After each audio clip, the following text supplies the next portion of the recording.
Drain the swamp. What exactly does that mean?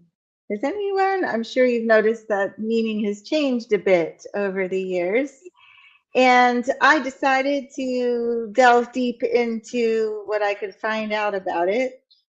So, at first, the swamp referred, according to Trump, as it referred to the fact that lobbyists and campaign contributors ended up being hired on as soon as the president took office, and that was supposed to be drained.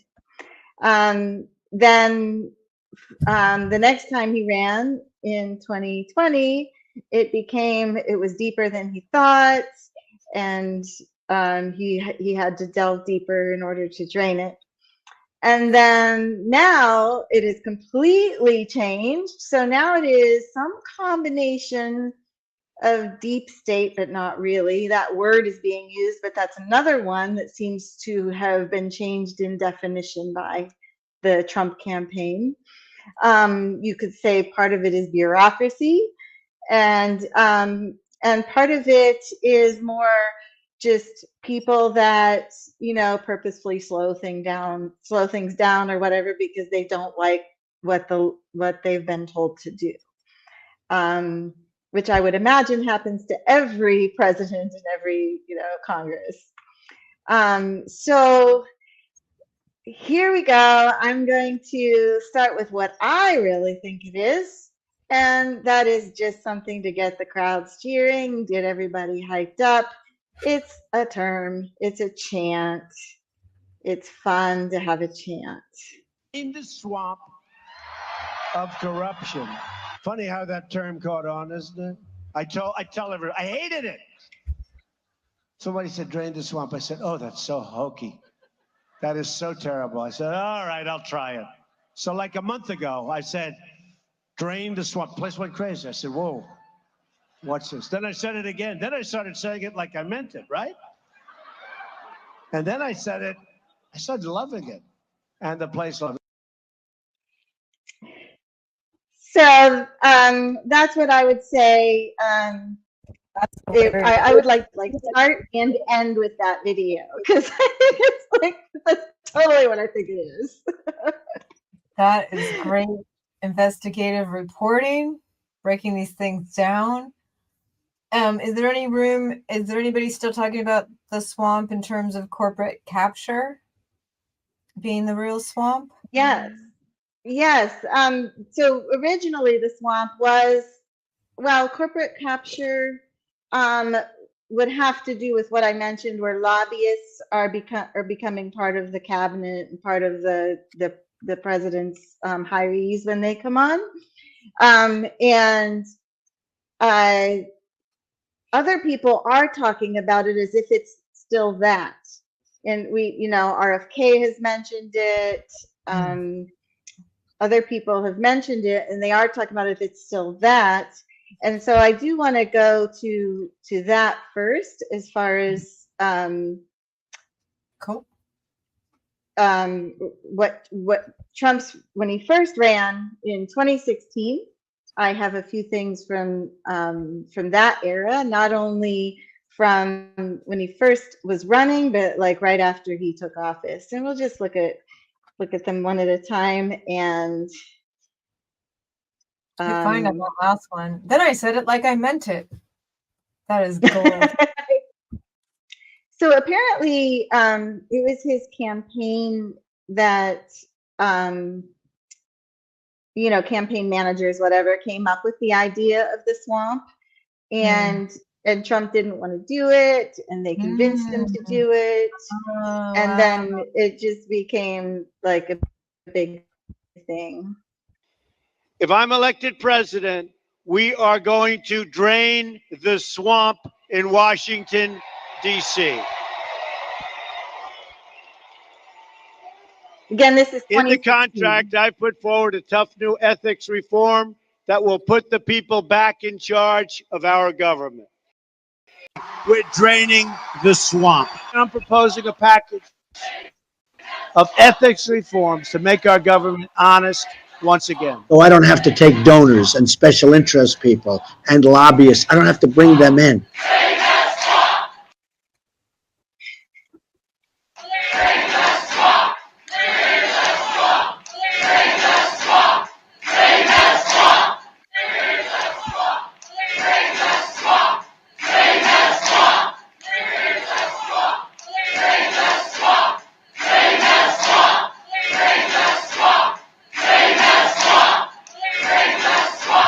campaign contributions are given to our politicians, and our politicians are never going to do what's right for you, the people of our country.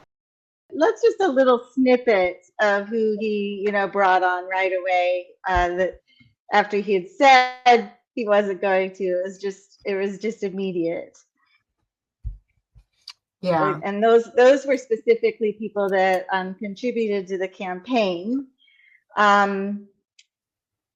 And there were actually 3 different types that he brought on right away to a higher level than anybody before him, believe it or not. The people that contributed to his campaign, the people from the far right media that promoted him so strongly, and of course the lobbyists.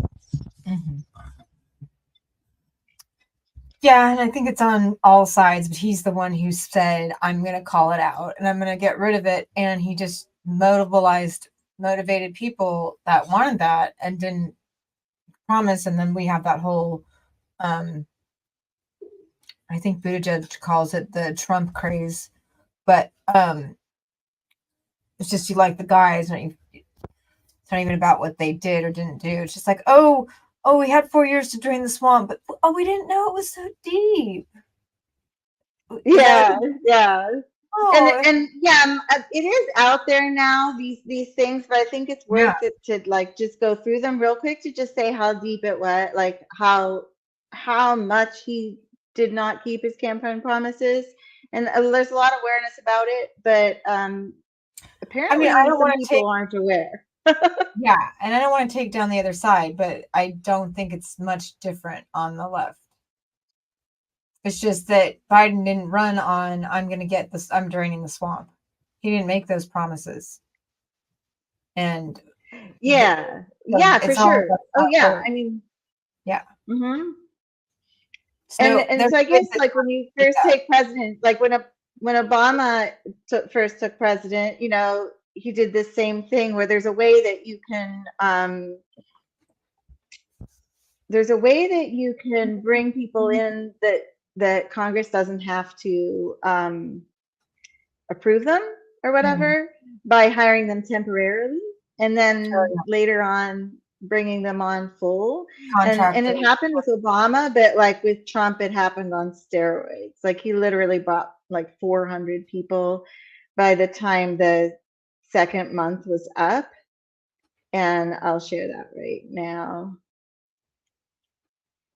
Well,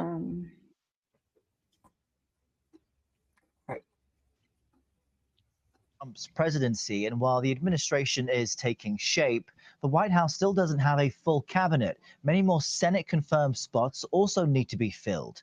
And while the president may be taking his time filling some of those spots, hundreds of other hires have reportedly gone through without needing confirmation.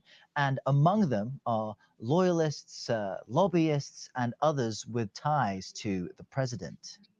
ProPublica reporter Justin Elliott joins me now from New York. He co-wrote a piece looking into these new Trump administration hirees. Justin, great to see you. And we should mention these are called so-called beachhead appointments because they come in for what should be temporary work in the U.S. government. It happens with every administration, but they end up finding long-term work helping really be political appointees of each president. So what have you learned about Trump's so-called beachhead teams?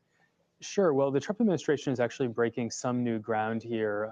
President Obama back in 2009 did have some people like this, although they didn't call it a beachhead team at the time.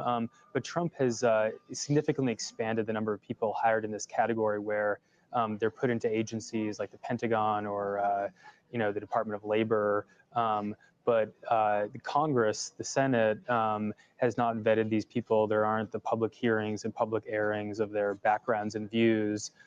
So we got through public records requests the first list of about 400 plus names hired by the Trump administration, and we've tried to sort of lay out what we found. One of the most significant things was there's several dozen lobbyists now working at agencies they previously were lobbying for private clients, pharmaceutical industry, defense contractors, that kind of thing. The various sort of swamp dwellers that President Trump ran on vanquishing from Washington. Yeah. And It's that was hard. like 2 months into the presidency. So it was like it would seem that, it really was just a campaign slogan with no intention of ever doing it at all. Not even like an effort to do it. He did apparently like he made some uh some sort of rules like that he promised he would make, like if you were part of the administration, you couldn't return to the industry or being a lobbyist for 2 years or for 5 years. But then it turned out that it wasn't even enforced. People were leaving his administration and going right into those companies or back into being lobbyists. So it was an executive order that just was like completely ignored. Yeah. And again, a lot of people might know this already that really pay attention, but I feel like a lot of people don't know it because if they did, why are they still cheering? Well, that news cycle that you just ran, that was CBS News, and the people that you're talking about that don't know that don't hear those stories, and if they do hear them, they're told they've been spun in their lies. So there's no real way to do that. So that's like, yeah, everybody on the other side saw that right away. I mean, I would have voted for Trump had I believed he was going to do something about that stuff. And I looked into it before the election and realized, oh no, he had already people appointed that were not, like, there were already things in the works. And I was like, bummer. I was like, I had a shred of hope, like the way I feel about RFK. Like, I had a shred of hope. Like, maybe this reality show nut job can do it, can get outside of this, can restart our system. Just restart it. It's kind of just like the spider webs have gotten stickier and stickier, and it's just this and this, and it's all in, and like, you can't just take it out piece by piece. It'll just refill. There's got to be a whole. It's like not blaming the individuals in the jobs. It's like that there'll just be somebody else that takes the job. It's not like, oh, they're bad people. It's like, no, they're surviving. We're all hustling, doing the best we can, staying alive. Like, I accidentally hurt a daddy long leg this morning. Like, I was cleaning something with hot water and it didn't make it. And I was so sad. But if I didn't have to clean, I wouldn't have hurt. Like, if I didn't have to work, small scale, but we're all here. Like, none of us are doing no harm. And so it's just scale. I'm just trying to not judge. I used to look at it all like these bad people are ruining everything. And I can't live like that. And it's not how it is. Like, if everyone was a better human being. Yeah. But they're just a tiny piece of the web. They don't even see the whole thing. And they're just like, oh, yeah, I'll take the kickback. Of course. I worked hard or whatever. I got to survive. Or it's not even a kickback. It's just a high paying job with a bonus at the end, Not even illegal at all. That's a lot of it's legal. It used to be backdoor.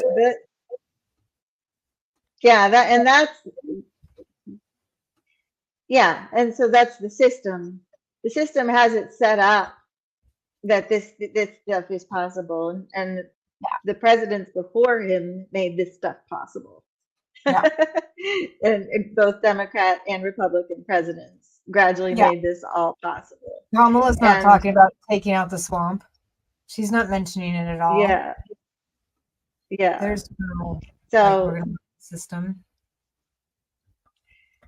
So then, okay, so let's say that Trump obviously knew in 2020 that, at least a lot of people were aware that he really didn't drain the swamp, and he did lose a lot of supporters actually because of that. Mm-hmm. So then this is just a real quick thing, just to kind of like have a timeline of what he said. On election day, you can send a message that the fake news media and the big tech censors, because that's what they are, the big censors, and we're going to send them back. We're going to clean out the Washington swamp. I never knew it was this deep, but we're cleaning out the Washington swamp. We're going to show them the American. Yeah. So it's like I never knew it was this deep. So that's how he's like, that's how he's kind of passing it off. Oh, that's why I didn't drain it. It was too deep, you know. And people that aren't, you know, doing their research and paying attention, or maybe only listening to certain to those who are part of it, you know, they're just going to be like, oh yeah, it is really deep. No president. And and I did find a lot of things on Fox News and stuff. This is going to be a really tough job to drain that swamp because it is really deep, you know. So it gave him a way to like slide through that second election. However, he didn't win, by the way. And so third election, he had to really do something drastic. Keep the slogan because it gets him lots of attention, but change it completely. And so this is the one where I don't have a lot of footage because it's been really vague. And so I had to read up on things and watch some videos that don't really like wouldn't really apply as footage. But one of the things, like he started talking about the swamp as something different, and one of the things that he refers to is the deep state. So the deep state is not, he uses that term, but that's not really what he's talking about. He's talking about, you know, making it possible for him as president to be able to fire pretty much anyone in government. Is that what your understanding is? Yes. And so the way it's being promoted is that, you know, there were people and that you can actually read, you can read lists of what certain people did. Some of them, like I think most of us would call bureaucracy. Like they took a year to do what like a private firm could have done in a month. And it's like, I think we know that there's so many levels in government that slow things down, blah blah blah. That's bureaucracy, which needs to be cleaned up, no doubt.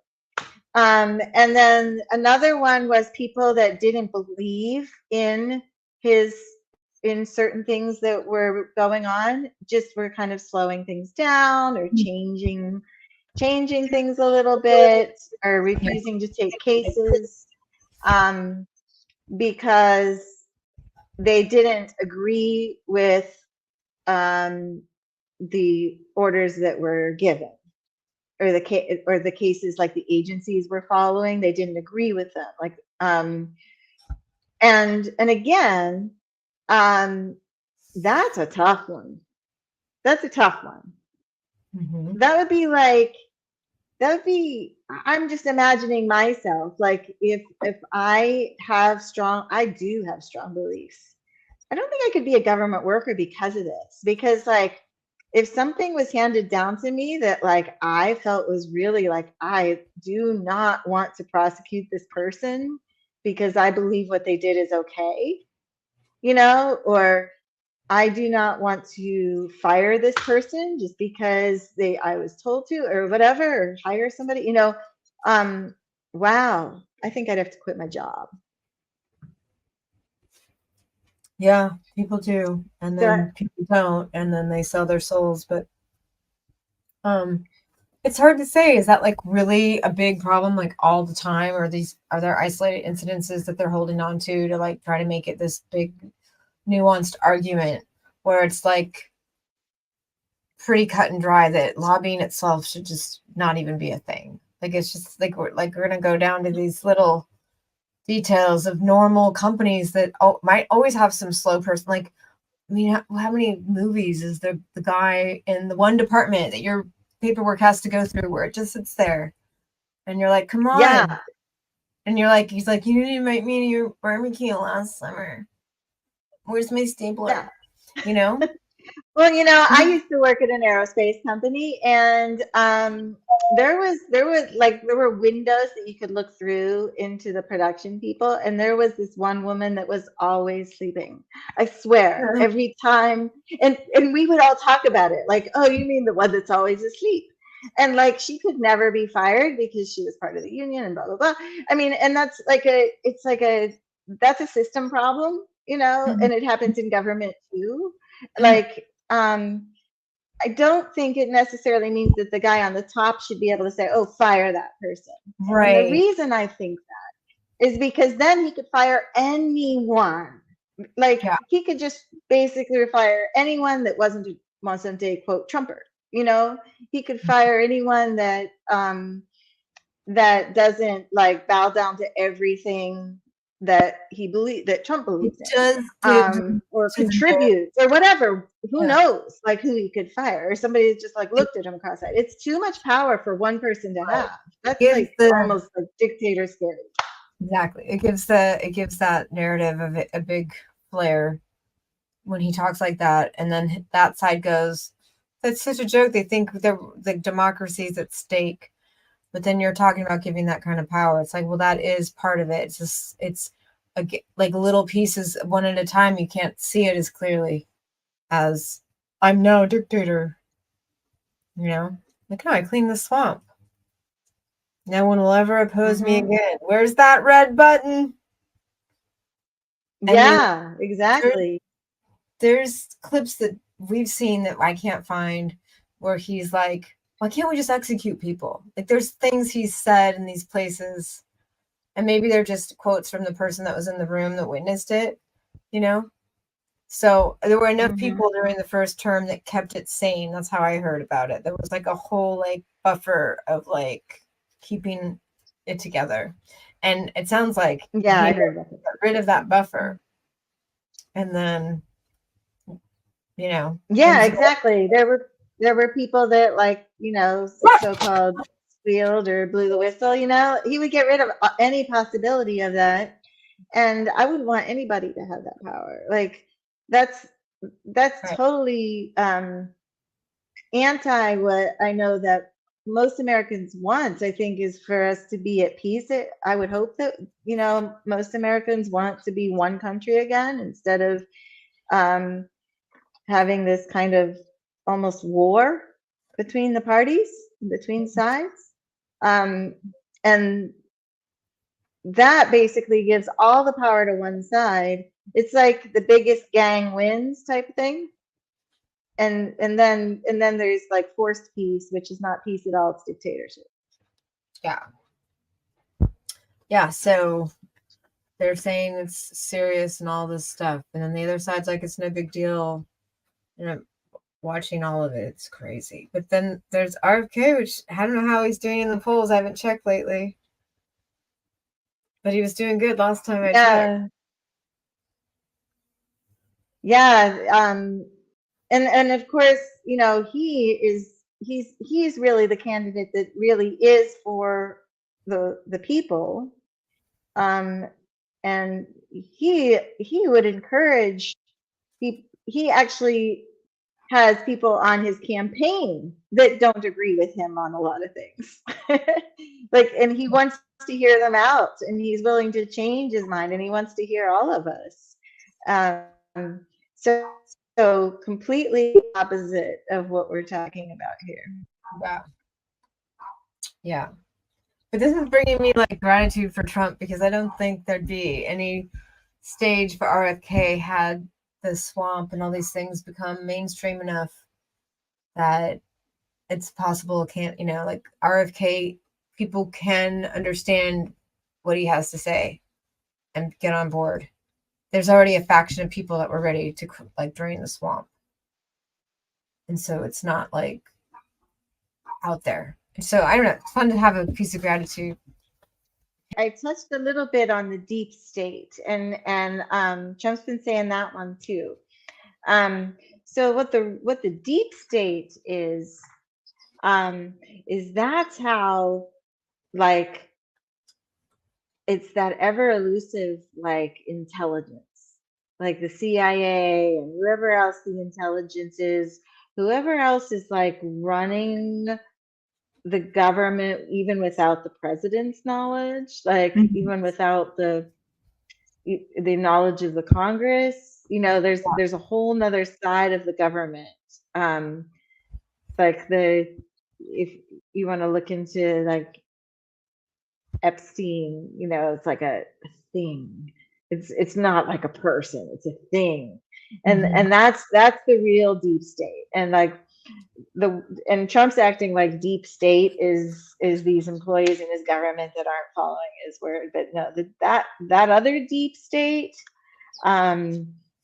that's a whole nother part of the corruption. Yeah, they sure And were clever to business. spin it. They sure were clever. They spent. They're like, oh, state employees, deep state, state workers. Oh, government workers. They work for the state of DC. Oh, deep state. Like they found it. Yeah, and it also is, of course, a TV show or movies or something, you know. So it has like, is it movie or is it TV show? Probably, I'm sure they have. I forget which one it is, but so like it's got that, it's got a cat. It's another catchphrase. That's really the bottom line. Like, and it's not like what most what is usually referred to as the deep state in government, which is like that whole intelligence involvement and like how are things getting done behind the scenes and things like that. I really enjoyed learning about the deep state in I always call the show Carrie, but it's not called Carrie. Oh my gosh, how could I forget the name of it? Homeland on Showtime. It's all about those agencies. It's really interesting. Yeah, but again, you know, it's more about having a campaign slogan, I think, really, with Trump. You know, he ended up having, there were more federal workers at the end of his term than there had ever been, even though he said he was going to slim down the government.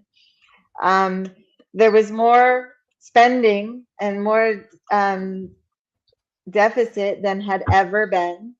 Yeah. For all, in fact, of all the presidents put together, like the entire history of the United States put together, there was more spending during Trump. That happened again. Course, just so you know, it happened again with our current guy.